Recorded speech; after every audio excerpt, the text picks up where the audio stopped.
Okay. So I hope you had a little bit of rest after coffee and you're not too tired before lunch. This panel is actually a continuation of the panel we just had.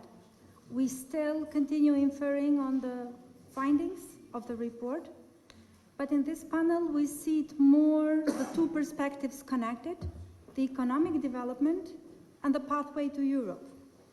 Not that one is not connected with the other, actually they're very well interlinked, but it puts two tasks in front of us, and both are costly, and then we need certain priorities ahead. Before we continue with the group, I mean, stories are good. I will share a story because I got inspired by this Singapore thing. And I think there are lessons one can learn from smaller countries that made it with the support of other funds. I remember myself as a student, I was offered a scholarship training in Taiwan for 2 months. And what I remember most, because you know, when you go to this exotic place, you don't remember all of the training you receive. But one picture I have in my mind, it was a picture of a big China and a small Taiwan. And then the message that was given to us as Kosovar students was, don't be afraid of your big enemy. And then I was thinking, our enemy is not that big. You know, it's only 3 times our country. I remember this picture of Dragon China. And then I think we play on that card way too often, thinking that, or justifying, or becoming complacent for misachievements, non-achievements. And I don't think that's a way to go.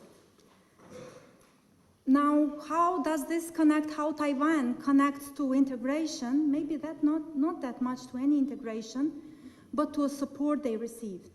They did receive international support, but then they knew how they used it. And I think this is what this panel is about. So let us see how Kosovo can first get ready for integrating in EU, but on the way to getting ready for this integration, how we make use of any support we receive, be it financial or non-financial. Now I will introduce the panelists. We have Maria here, Maria Esnos, the advisor, the economic advisor of DGENEST, so the Directorate General for Enlargement and Eastern Neighborhood by European Commission. So I think very qualified to put some tasks ahead of us, some sticks and carrots. Matthias Konrad, Deputy Head of Mission of the German Embassy in Pristina. German Embassy was pivotal to supporting the economy and not only of Kosovo, not only in terms of financial support, but a lot in growing capacities via different funds like KfW, GAZ, different organizations, German organizations gave a lot of support, and German Embassy itself. So I think there we have Nina Vujanovic, she's joining us online, an affiliate fellow from Bruegel, a researcher, probably giving us some insights of other economies like Kosovo and how they navigated in their pathway to European integration. And last but not least, Zoran Aralica, senior researcher and from the Institute of Economics in Zagreb, and a close friend of Riinvest Institute, as I understand. Okay. Myself, I'm here as a board member of the Institute and as a long-term intern of an institute.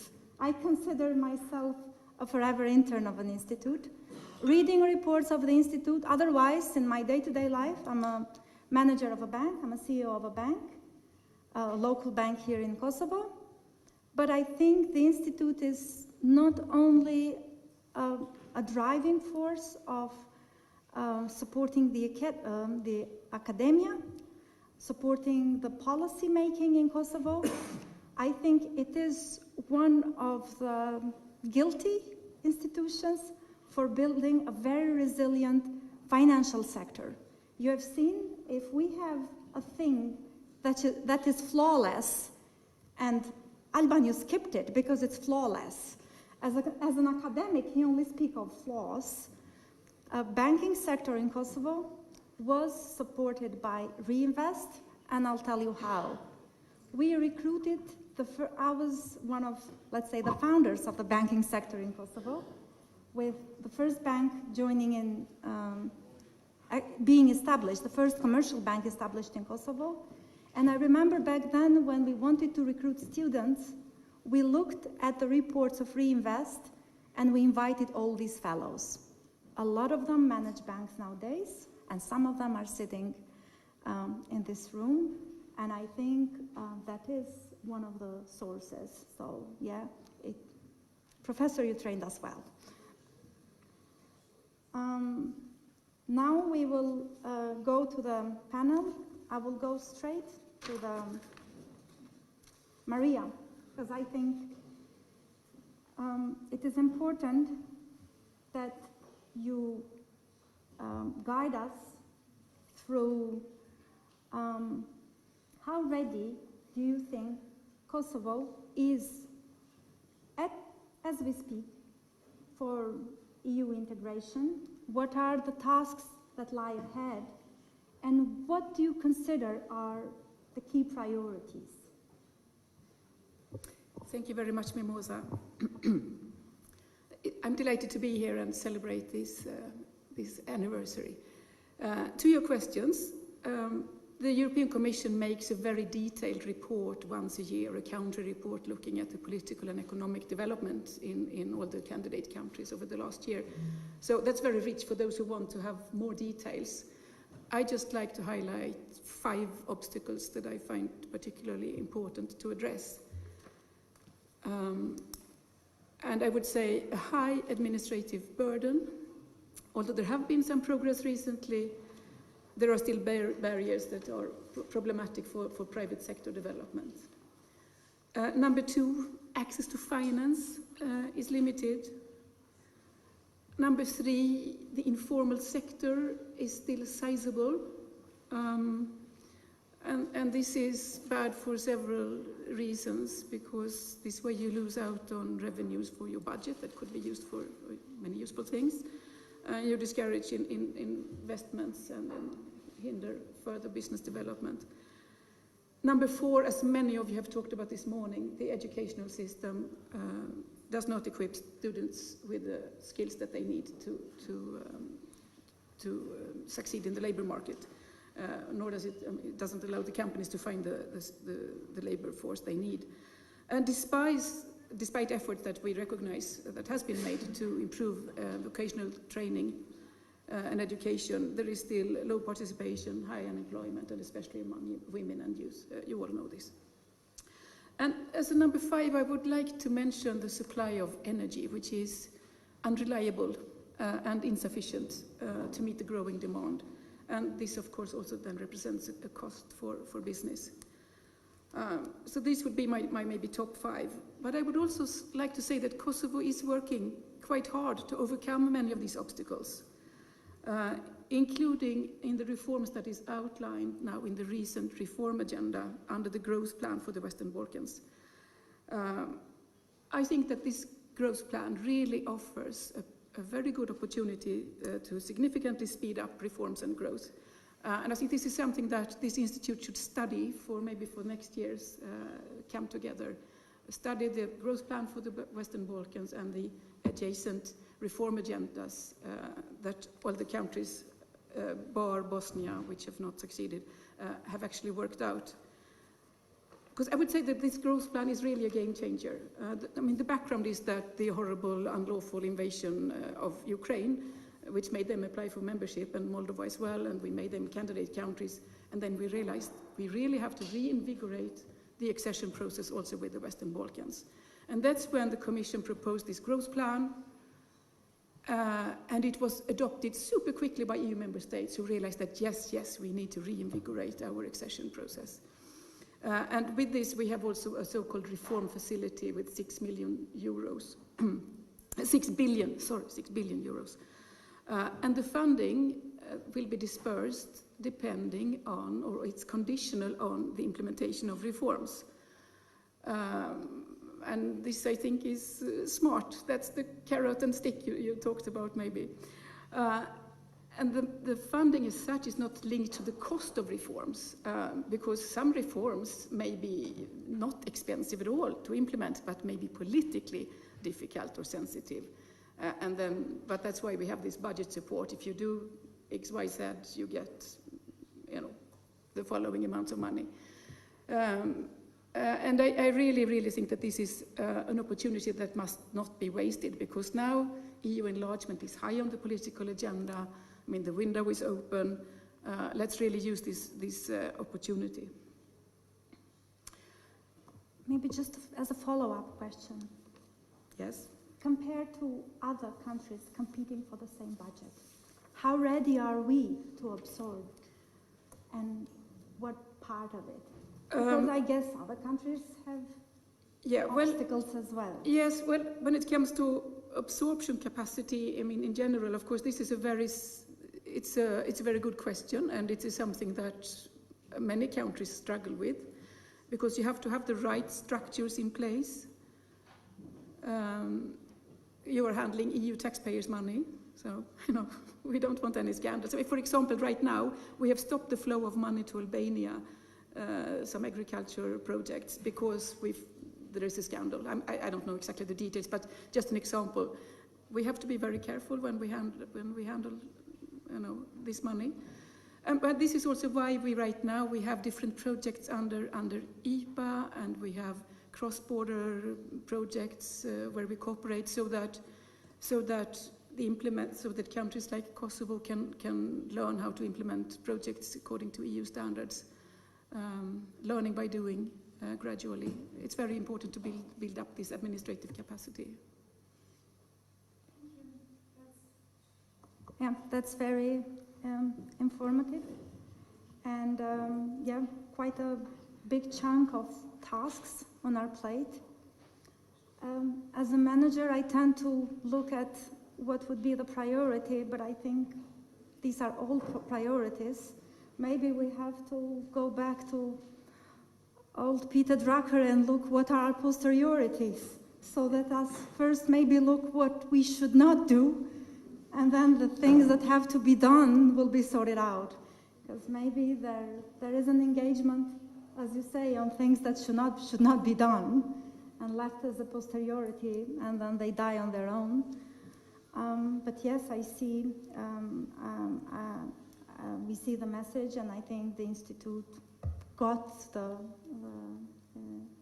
message as well. We do study in the Institute the reports.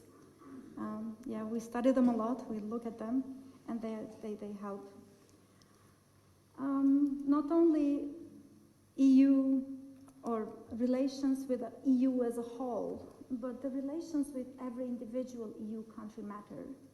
So there we think that where we can capitalize a lot is on bilateral relations, and there I come to you, Mr. Vice Ambassador, let's say.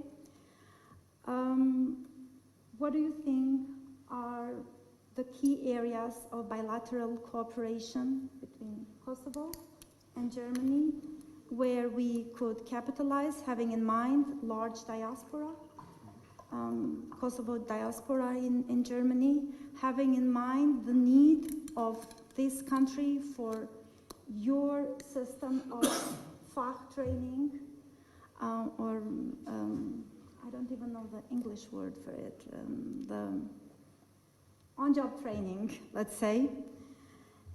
And in general, having in mind what would be the interests of Germany in this relationship, and what would be the benefits Kosovo could could get from there. And we know as this is bilateral, you get trained workers, or you don't even need to get them.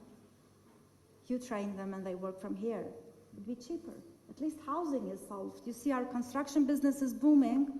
No problem with housing. Everybody has a house. So one issue less. So I bet you would pay them less. So any idea that direction? Thank you very much, Mimosa. Prime Minister Kurti, acting Prime Minister Kurti keeps saying Ausbildung, using the German word actually. So I tend to do the same. First of all, let me thank you very much, and let me congratulate you, Riinvest Institute. It's a tremendous path that you've been on, and we heard many things and saw many things this morning. It's truly inspiring, and I've been here only for 3 years, so a tenth of your history, but I can truly say that the cooperation in these 3 years has been phenomenal, and I want to congratulate you and thank you for the excellent cooperation, the discussions that we've had, the papers I've read from you, and so it's a pleasure and an honor to have been invited to join you this today. When I prepared for today's discussion, I looked again also at the coalition treaty that our new government, we do have a new government. We hope for Kosovo to have a new government as soon as possible. I felt a bit like a boring German bureaucrat when I thought, excellent, we continue on that very same path. So there's a large chunk of continuity in what we're doing here in Kosovo, in the Western Balkans. But there's an element, I think, let's say, geopolitical, geoeconomic element that really puts that in a different perspective and puts a different pressure on all of us in order to be effective and in order to deliver. And I think that is really a game changer for many of the things that we're doing. And Maria also alluded to that when it comes to enlargement. So what I want to talk about briefly is a story of opportunities, missed opportunities, potential, and really a call for each of us doing their respective homework. So many of the things that I had on my little sheet of paper were mentioned earlier today, but when it comes to 1, 2, 3 examples from our experience here. We have been engaged here for over 25 years by now through the agencies that were mentioned, GIZ, KfW, and also our German Economic Chamber that has over 200 member companies. I think when you look at data, we tend to forget when we talk about missed opportunities, we tend to forget how far we have jointly come, how far Kosovo has come, and you just need to look at how, I don't know, electricity supply in the Dukagjin region has changed in order to see how far we have come jointly. And that's truly a success story with a lot of support from internationals jointly with Kosovo. And whenever we have German companies that come here, I'm head of our economic section, so companies come here, talk to us, and I always tell them, you've made it here, my job is over, my job is done. You've done the most difficult, important step, you've actually come for yourself to see. Now I let Kosovo do the job of charming you, of inviting you, and in 99% of the cases, people have such a positive impression and see the potential, but it really does take that first step to come. 3 companies I want to mention. Sovi, the biggest foreign direct investment in Kosovo, wind park outside of, so Bajgora, not far from Mitrovica, a wind park. That addresses one of the key issues that was mentioned also, reliable energy supply. And that is, when we also speak about the prospects for the ICT sector, they do very much rely on as all other businesses do, but they do very much rely on not just supply of energy, but also of clean energy. We will have CBAM entering into force.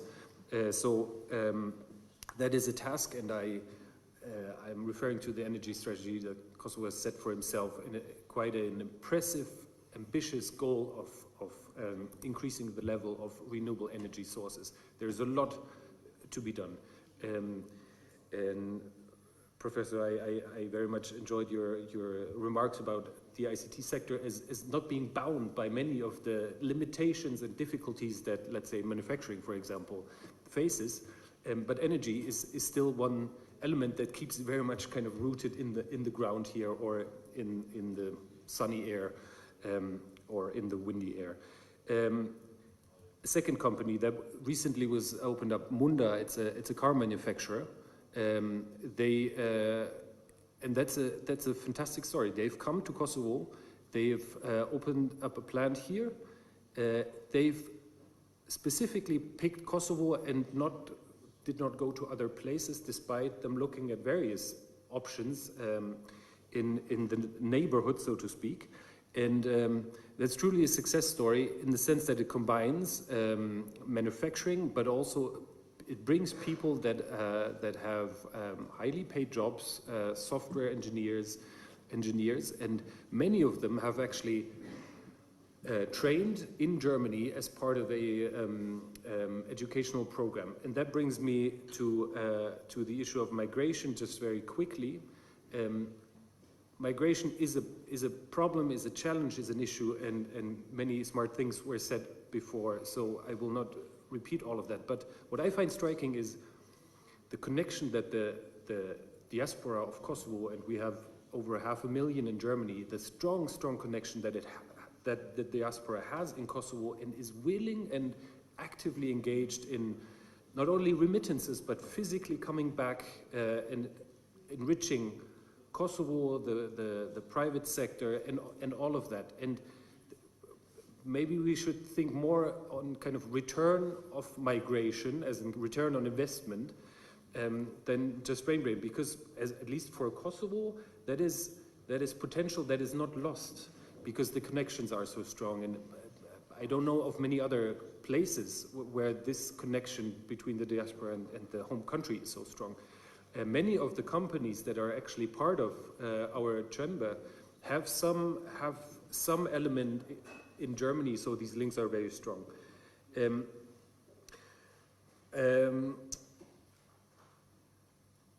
One more thing I want to mention, ITP. It's a tech park in Prizren. That is a joint venture by the Kosovan and the German government. Both of us are putting taxpayers' money on the table to transform what used to be a German K4 base into a tech park. And it's become quite successful. It's over 40 companies now. It's soon to have a hospital by an Italian company that is probably going to be one of the best, if not the best, in Kosovo.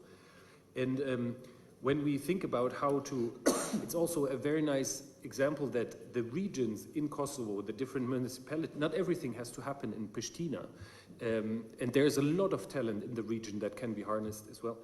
When we come to think about what are the next steps, I think one element is integrating research and development stronger into what is there in terms of private sector development. There's lots of things to be done. And I don't want to go through all these points, but from a kind of German foreign policy approach to Kosovo, to the region, we are in a way doing the same that we have been doing for 25 years. It is supporting Kosovo in its independence, in the development of this country, of its people. We are seeing the enormous potential that it has. We have established, as member of the European Union, together with Euro-Atlantic kind of friends, partners, we have invested, let's say, enormously, and we will continue to do so. We have established the Berlin process over 10 years ago. That is another element where we are offering. We are offering, and we do need the ownership and the responsibility of the actors that are taking decisions here to make use of these offers. The growth plan, I find, is a case in point. It offers so much to the region. Now, Kosovo needs a government and a parliament to move on with that. Otherwise, the money is sitting in the bank. With Berlin process, I just want to highlight one element. Traveling ID cards with ID cards in the region. That was agreed upon in November 2022. Now, that has almost happened, but Bosnia and Kosovo have not solved this issue because of non-recognition of Bosnia and Herzegovina towards Kosovo. Now, Prime Minister Kurti took a step last year to unilaterally acknowledge and recognize ID cards from Bosnia and Herzegovina so people could move and travel with ID cards to Kosovo. And that is such a commendable step because it shows exactly that spirit that is needed. One last, sorry, I'm being very long. One last thought that I had, I mean, when we speak to German potential investors, they come here, they're interested in the region, but Kosovo is a small market ultimately. The region has a lot to offer, and when they do decide to come to the region, they want to make use of that region and all it has to offer. So reducing trade barriers and making moving of goods and people across the borders easier, that is something that is very much the DNA of the Berlin process as a step towards integration with the European Union. And so a lot is on offer. Resources might be getting scarcer, and we need to jointly make better use of what is on offer. Otherwise, we will be talking about missed opportunities again in 2028. There is an opportunity, there is potential for so much more, and that has been kind of my mainline well-being here, and I'm truly convinced that this is, that can be achieved. Thank you very much. Yeah, it is true. A good progress was made, one cannot neglect it. Just seeing the movie we saw before, one could see how far we came, but the steps were just too little. Continuing the same path probably makes us complacent, because 4% can make you complacent, even if you manage a business. It's a good return, but it's a good return for a big business. It's a good return for a big country. We're a small country, we need to find a way of making big steps. Probably we need to shake ourselves, and here I come to Zoran. What should we make really different? I mean, here really I'm talking as a manager, because we as managers sometimes when we see good path, you create a cash cow and you just milk it and you like it. But I would agree with Professor Jeff, we have to really rethink, let's say, our country's business model and make it grow faster, innovate. So I'm coming back to you, what would you suggest is the best I think that everyone in Western Balkans, including Croatia, which is the latest part of EU member since 2013, needs to think new ways. This new ways means which way I can contribute to the European Union. We cannot wait guys from the Germany, guys from the USA to put some money to pay for all, how to say, fiesta, holidays, I don't know what, because these people waiting concrete solution. How do you contribute to the Germany, for example? This is a 35, 45. Which way you can help them? On which way? Excellent. We saw that there are increasing number of Kosovian exporters. This is a good sign. So which way these companies can contribute to the European market? This is I would like to say, a shift in the thinking. Kosovo and the whole Western Balkans, I would like to say, need concrete policy action, because we are living in, I would like to say, mental silos. Politicians, they think on own way. They think about very, very, how to say, strict way do not observe in general, do not observe what's happening in the entrepreneurship, in civil society, in Western Balkans.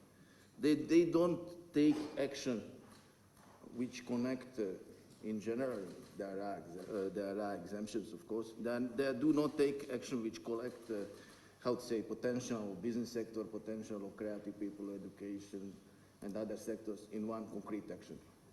I would like to say, I would like to provoke all audience. Does anyone know what mean Pristina innovation ecosystems? No. It's a hard question because I don't know what means Zagreb innovation ecosystems too. I came from the Zagreb. I'm arrived from the Zagreb. But I started to work on a project with Zagreb Innovation Center in the topic of knowledge-intensive entrepreneurship to research, to analyze how knowledge is created in the small medium enterprises in Zicer, which hold about 100 companies.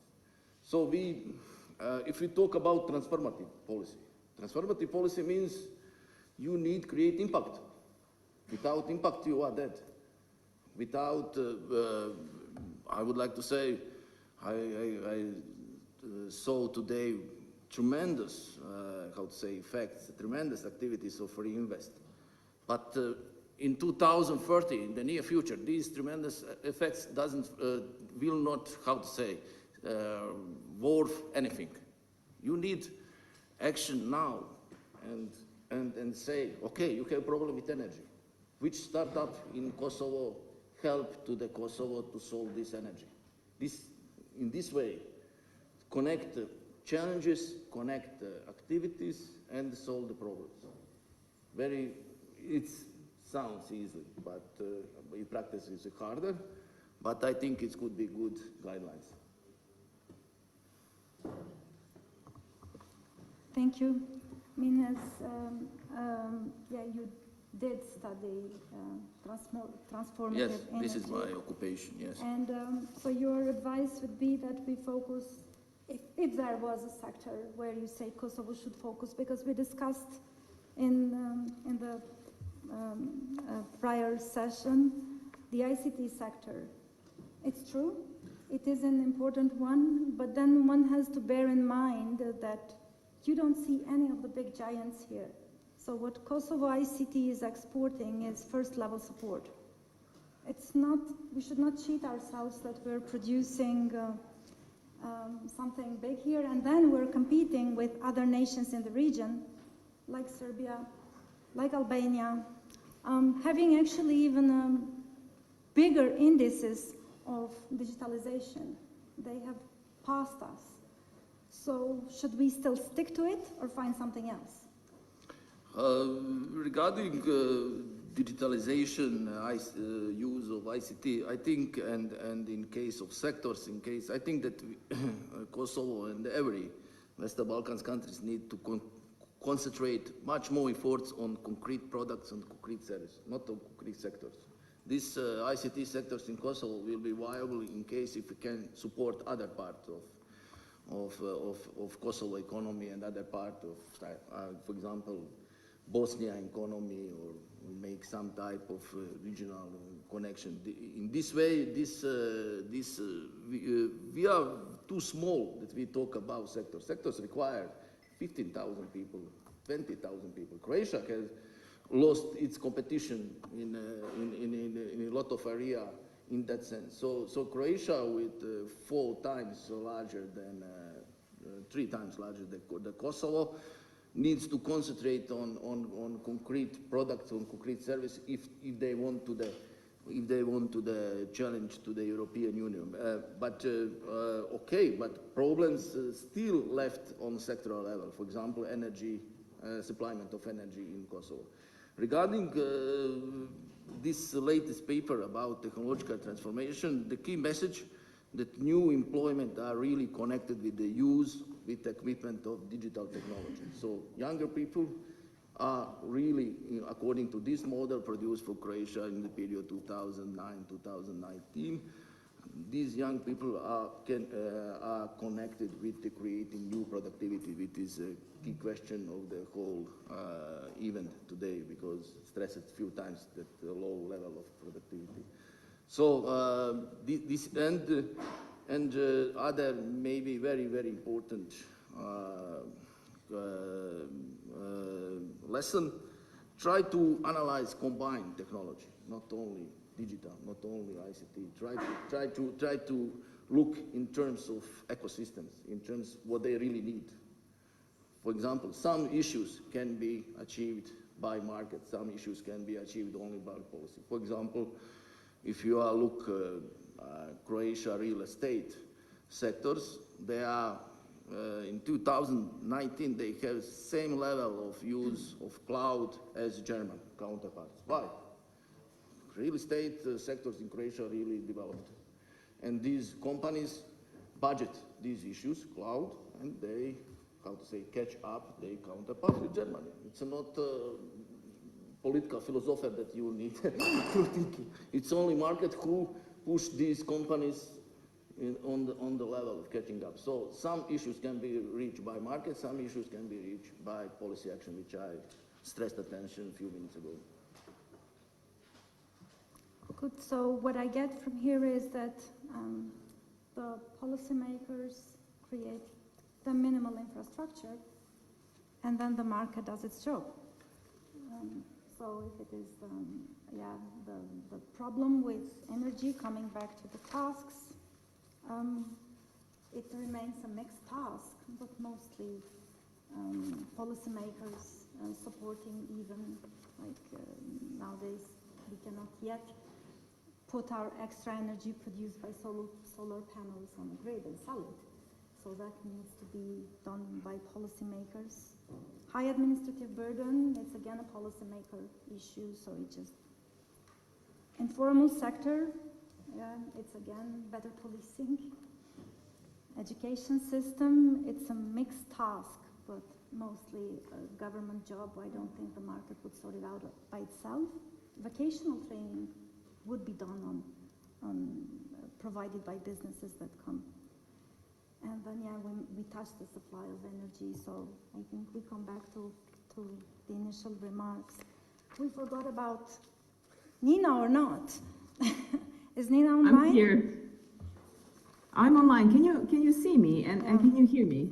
And Nina, I can hear you. I can see you. Yes. Super. So Super. That's a good start. That's a good start. So Nina, now I will take advantage as you're not here in the room, and you're not bounded by Kosovan environment, and we'll ask you another more broader question. Given global economic slowdown and geopolitical uncertainties, how can a small economy like Kosovo take advantage? I will not say what is the risk of it, but how we can take advantage of the uncertainty as such. Thank you very much for having me. It's really a great pleasure to be here on such an important event for Institute, like 30 years anniversary. I'm also very happy to see many dear and familiar faces from Staffordshire universities, from Kosovo, my dear colleagues, but also from Vienna. So yes, I'm very delighted to be here. Thank you. That's a very good question, and I would like to start by saying that times of uncertainty haven't started with Trump administration. We've been in continuous crisis ever since the global financial crisis, and in particular, disruption of global value chains is not something that has been invented as of 2025, and that we are certainly going to experience with higher tariffs and trade costs. It's been something that has been on before with China and US trade wars, for example, that were dating 7 to 8 years ago. Then also COVID pandemic pointed into direction of importance of maintaining resilient supply chains. Then we had, after aggression of Russia on Ukraine, energy sector crisis evolved, and again pointing into direction of importance of having a resilient trade. I think Kosovo, but also other Western Balkan economies, have an advantage of having a framework of CEFTA. I would like to highlight the importance of this trade bloc.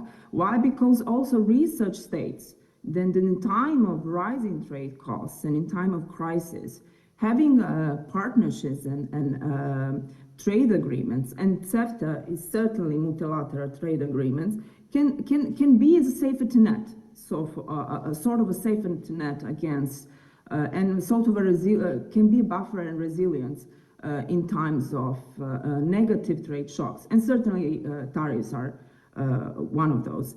I'm very happy that New Year Growth Plan has been mentioned, because New Year Growth Plan is truly a game changer of European Union in terms of the approach of European Union towards this region.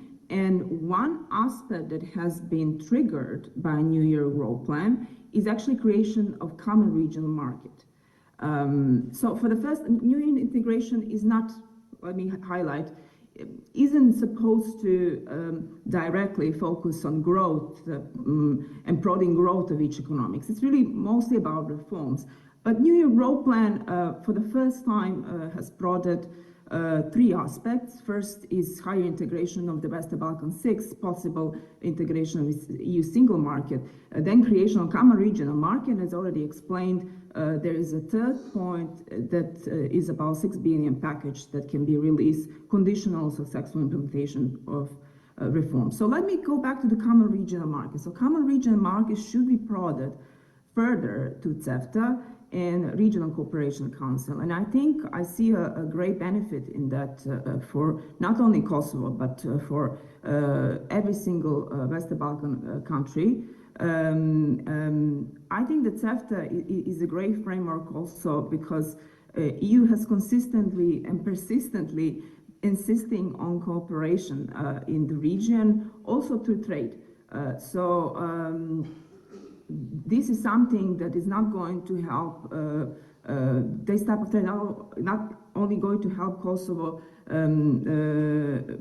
maybe weather partially through the crisis, but will also help its EU integration process. Now here in Bruegel, together with Armin Steinbach and Anna Fiore and myself, we recently wrote a very long paper, I believe it will be published in 2-3 weeks. It's still in the editorial and revision process, but we are getting there.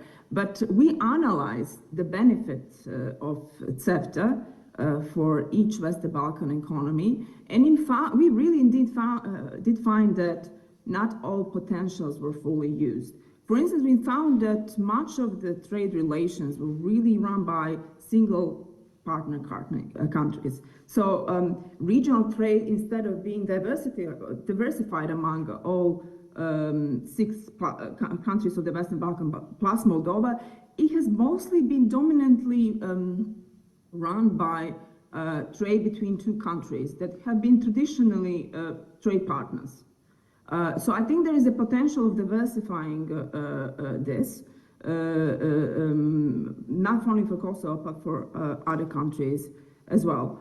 It is also important for policymakers in Kosovo and other Western Balkan economies to use this framework in the next couple of years and to really prioritize ratifying agreements from CEFTA. So I think this is also a point that is important to be addressed and prioritized by policymakers. So yes, I think I will stop here, and if you have any questions, maybe follow-up questions, maybe I can go. Yeah.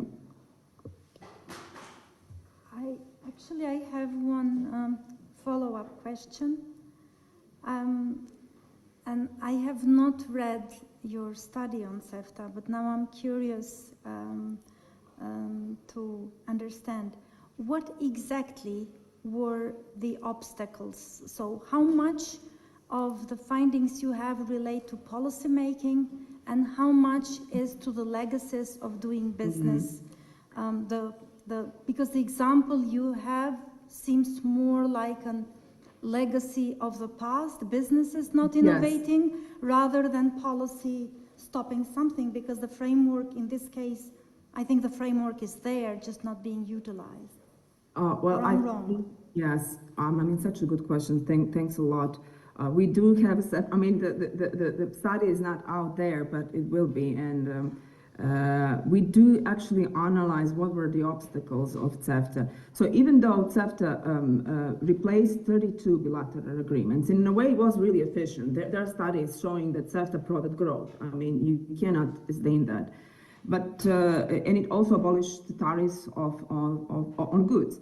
There were many non-tariff, there are still many non-tariff barriers between countries, like waiting at the border of each Western Balkan country is just huge. If you look at the Logistics Performance Index of World Bank, which encompasses it's not only a measure of waiting at the border, but it's also the measure of how efficiently a good can be tracked cross-border, how efficient the cross-border checks are, and various other things. So it's a very complex measure.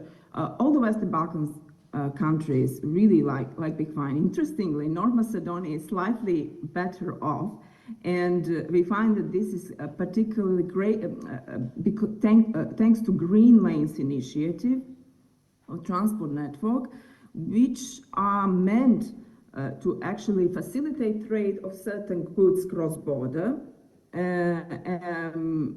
And these green lanes have been operating, for instance, between North Macedonia and Greece and North Macedonia and Serbia. So at least there is some light ahead, because these green lane initiatives are supposed to be implemented across the entire Western Balkan 6, and this is something that is in the pipeline. So I expect in the future some of this will be reduced. But it's necessary to simplify cross-border checks, for instance. I mean, it's still in the Western Balkans, you have double cross-border checks.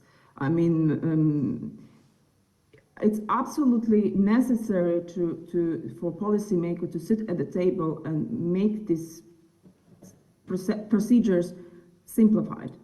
Then another point which we study is that we find that the regulatory framework just differs. And this is an obstacle to trade. Regulatory framework within each country defines the rule of the game for business, but it differs in each Western Balkan economies. Also, all of these countries are catching up with the EU, and they are aligning the regulatory framework with the EU acquis. But they're doing that at a different speed, because not every country in the Western Balkan is at a different level of the EU integration process. So what the result of all of that is that firms that try to export cross Balkans have access information problem. They need to, they have to familiarize themselves first with differences existing in the other countries' regulatory framework and comply accordingly. So I think there is much room for improvement, and I think this is really in the policy domain. Like making business simplified is also important indirectly for trade. And since the common regional market is being created, it's being developed, I think that efforts should be geared towards simplifying regulatory framework too. So yes, this is something that we study in our analysis, and yes, I will stop. I think you mentioned innovation, correct? Or did I? We covered it in the other panel, and we have discussed it extensively here. Okay. So I think when it comes to innovation, we're pretty clear that that's a way ahead. But Matthias here wanted to connect to your point. So. Yeah, thank you very much. Nina, thank you so much for mentioning all that you just said, because I think it's a very, very important and crucial point. Establishing the common regional market is an objective of the Berlin process. It is closely linked and tied to the EU growth plan, and we're doing our utmost to make these instruments as effective as they can be. And in last year, in fall, we had a breakthrough in a blockade of CEFTA that had been in place for years, and that was blocking a lot of regional integration. And when we looked at a study of how the region has benefited from regional integration over the past 10 years that the Berlin process has been in place, we have to be honest in that sense that all of the countries have grown economically, and Kosovo actually has done best if you compare it across the board in the region, but the trade within the region has dropped, has gone down, and that is the opposite of what we want to achieve. And I praised the government of Kosovo for taking this courageous step to recognize ID cards of Bosnia and Herzegovina. And allow me now to spray also some criticism. When we had this breakthrough on CEFTA last year, the procedures at the border were changed for cargo coming in and out of the country on the borders with Serbia. Now, that has created ultimately queues at the border, and that runs counter to what we are trying to achieve, namely erasing barriers of trade and easing the transport of goods and of people. And we continue to say there are steps, technical steps that can be taken in order to facilitate this cross-border transport of goods. And I want to underline that it is ultimately Kosovan producers that take the toll in this. It is mainly Kosovan producers that were importing raw materials from Serbia that were going back and forth over the border before these new changed mechanisms were put into place. So it is to the detriment of the Kosovan private sector in that very aspect, and this is contrary to what we're trying to achieve, and I think where the potential for this region also lies, and that is reducing the barriers to trade. Absolutely. So I think we're coming to an end of this panel.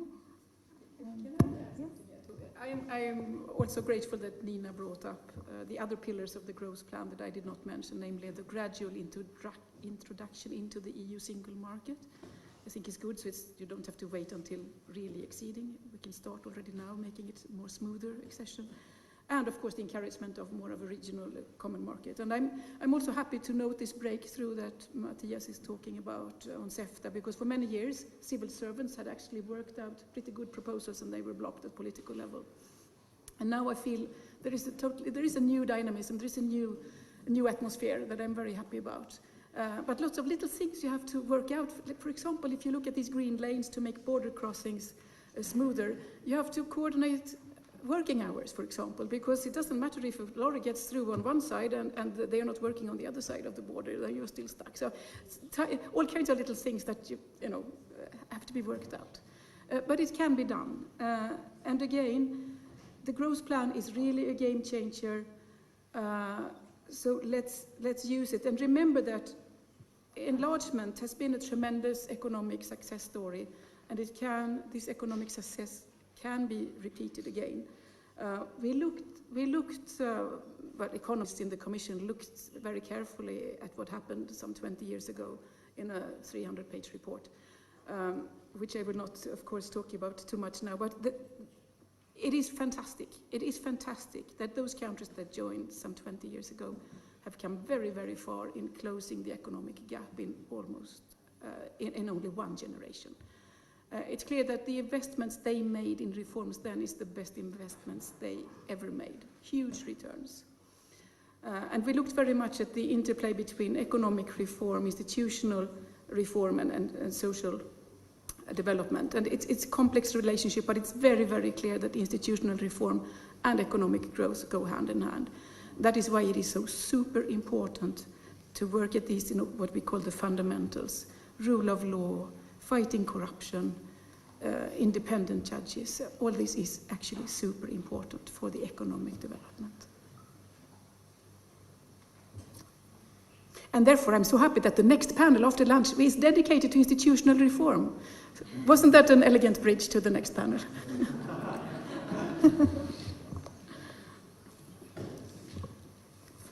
Thank you very much for the participation and for very valuable insights.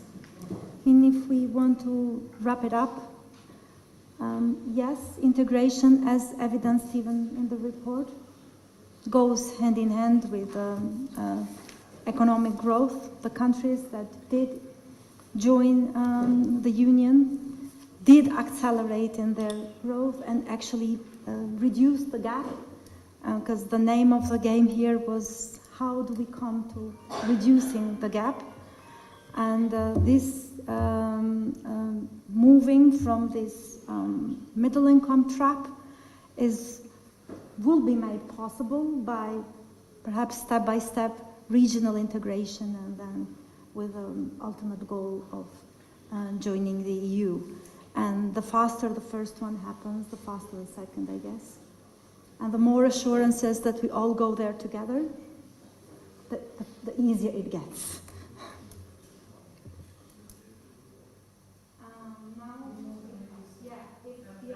If the audience has questions, I think there was somebody with a microphone. Yeah.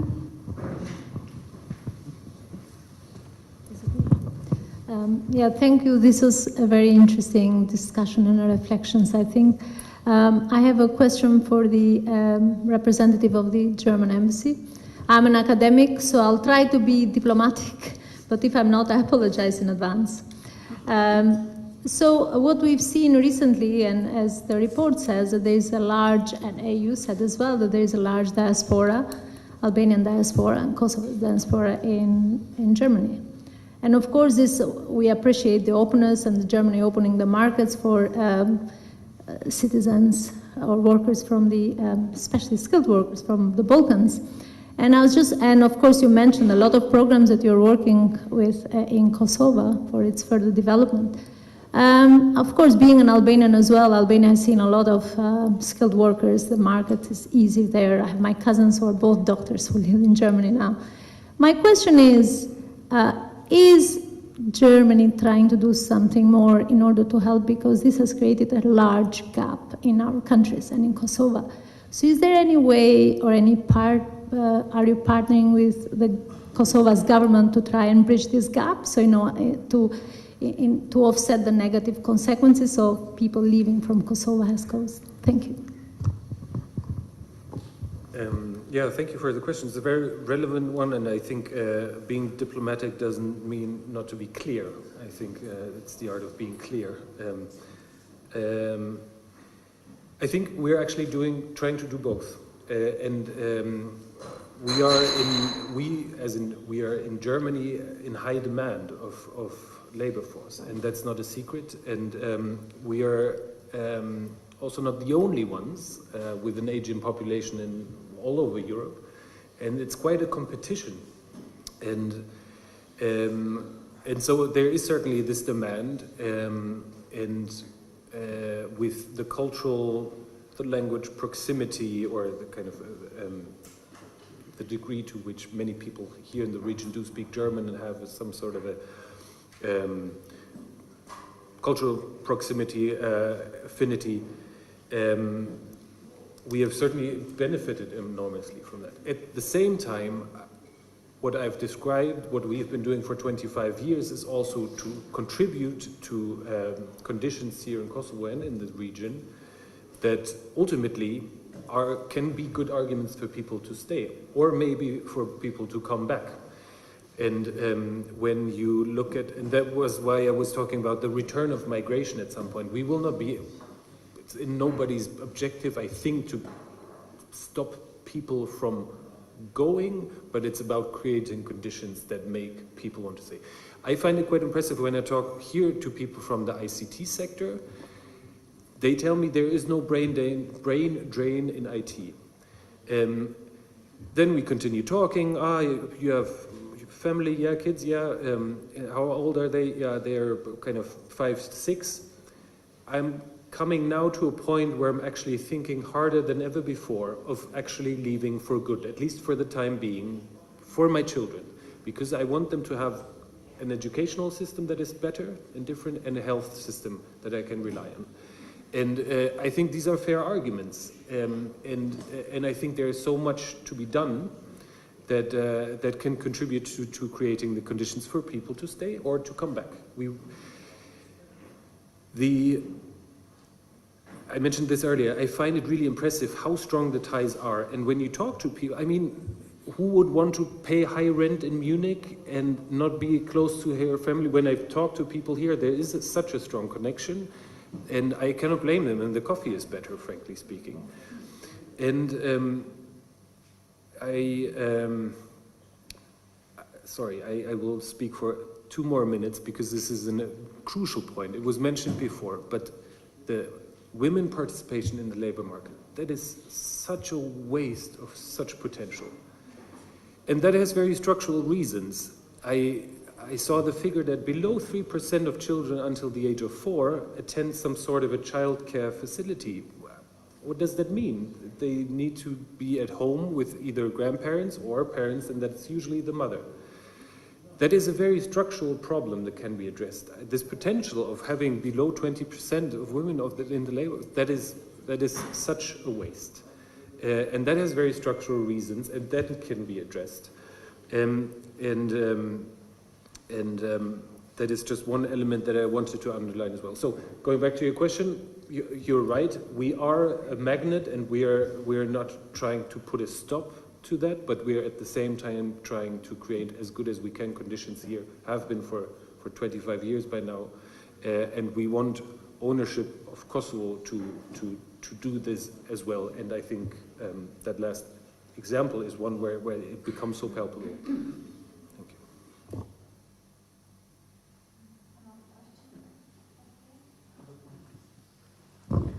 Yeah, just a short question. My name is Adrian Krasnici. I'm interested if the German embassy sort of have any data on people who actually go back to Western Balkans or Kosovo. So people who actually leave Germany after a few years spending there and bring kind of knowledge and know-how into the region. Thank you. Very short answer is I do not. I saw a study recently by Friedrich Ebertstiftung. I found one element of data interesting. When you look at the people that think about migrating, the number of people that are thinking about migration for a few years maybe, but with the intention of coming back, that is increasing. And that I find promising. I do not have any good data on how many people are leaving and actually coming back.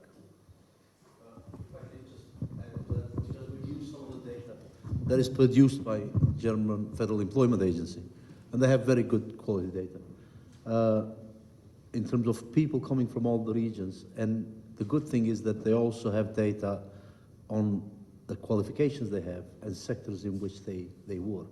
I think, that produces very valuable policy implications for countries of origin in this case.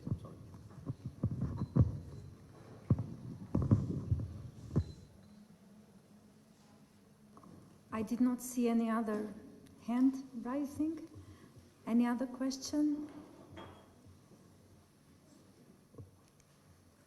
Then if no, I think we may conclude this panel with the messages we already all had. Thank you for your participation, and thank you for your attendance. And thank you.